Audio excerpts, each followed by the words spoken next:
Hello guys, this is DJSteers and welcome to my first Why Doctor Who Works. And this week I'm doing the Christmas Invasion. It's weird how I have decided to start with the second series, but this series to me is a prime example of why Doctor Who used to work, and also what Steven Moffat has done to it that needs to be undone. So do you know those videos when they talk about why Doctor Who needs to be fixed?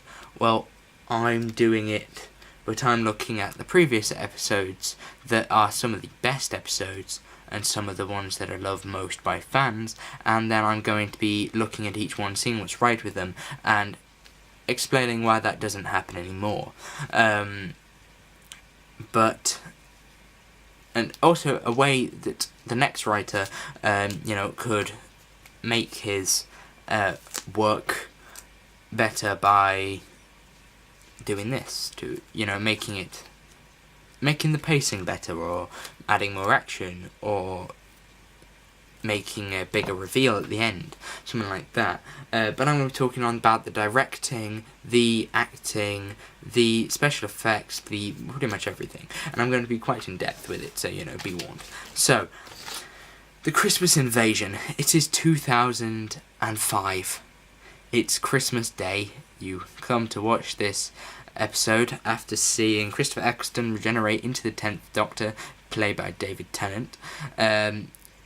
And this episode had quite a lot to do. Had to set up a new Doctor, get everybody who has watched the show in the first series to understand the concept of regeneration, and then to get Rose and the rest of the cast members to actually like this new Doctor, and for this Doctor to be developed enough to make his own season next year.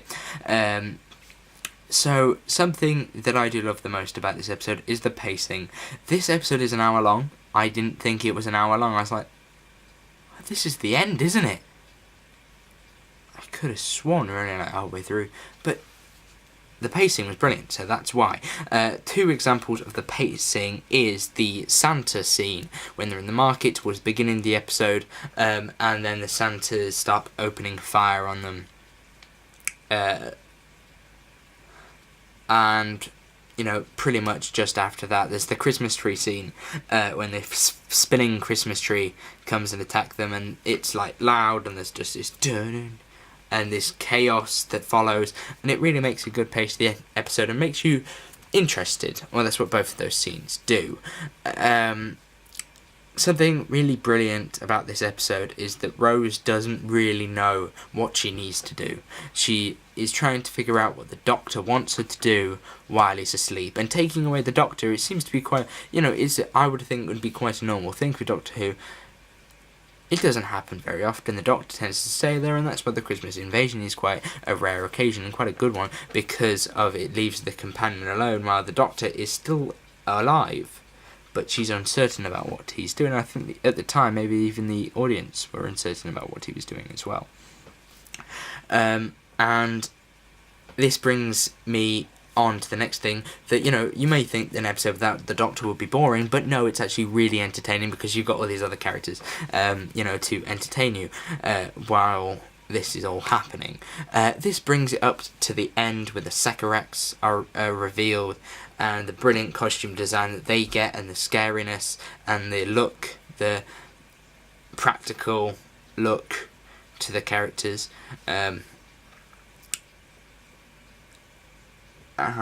their entire ship as well, and their entire plan is very well done, and I think that's very, very good. But I like how the idea of making them all commit mass suicide, kind of like what Steven Moffat tried to do in Extremis, but didn't pull off, as well.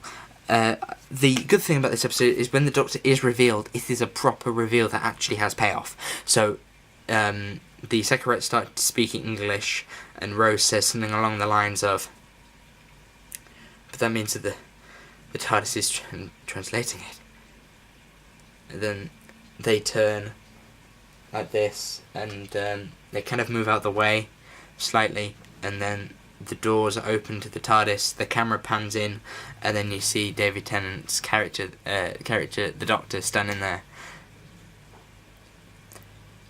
And it makes me smile even thinking about it, but it's just so brilliant, man. So he does a lot of speeching stuff, which is really entertaining because you're seeing the characters react to what he's doing, and you don't really know what he's doing himself. He doesn't even know who he is, so he's trying to figure that out as well. That he's running around, pressing buttons and, saving the world without even really realising that he's doing it. And that brings me onto the fight scene, the sword fight scene at the end of the episode. This is genius filmmaking here. Not as in, like, Baby Driver genius, but, like, TV genius, I would believe. So, the sword fight's going on, and the quick pace of the angle shots, not like shaky cam, but, like, fast movements of the camera. So putting it here, and then quickly moving it here, but not, like, as in, it stays there for 3 seconds while the Doctor does a slash, and then it goes back to the side of the second accent for 3 seconds, and then it's kind of cutting like that.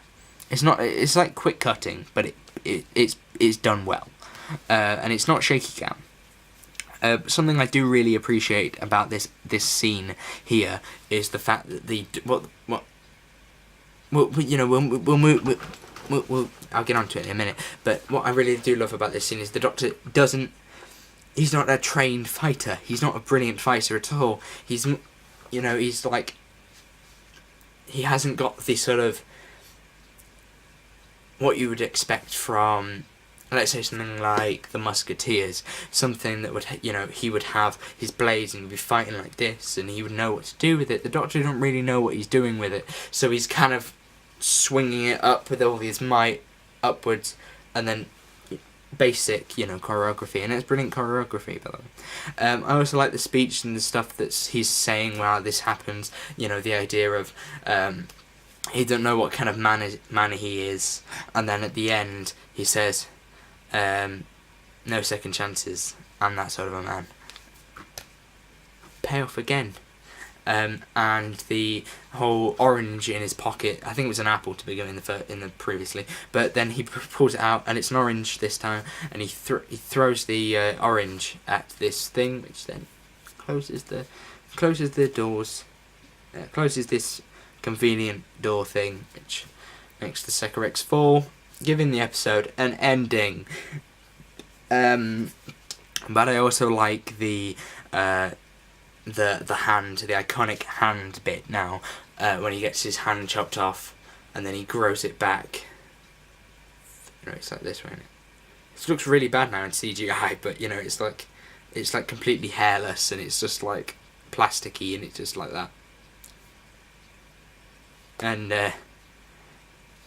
witchcraft, Time Lord, brilliant. And he says about this hand being a fighting hand. Great line, a bit cheesy, I would say, but to be honest, we don't care. He's in the middle of a fight scene and his hand just grew back. It's not, just leave it out, okay? And finally, this episode has a clear, simple ending. Moffat. One that actually ends on something very touching, I would say. The moment when Rose decides that she's going to join the Doctor again, come with him, and the Doctor, when he goes, go over there. Wait, no, over there. So then the episode ends, and it's a great episode, I'll admit. But the thing that I think that if you were writing an episode of Doctor Who, what you should take away from this episode is the pacing and keeping the watcher interested throughout, but without making it seem like you've given them the climax early. So thank you guys for watching. This has been DAJ Steers. Goodbye.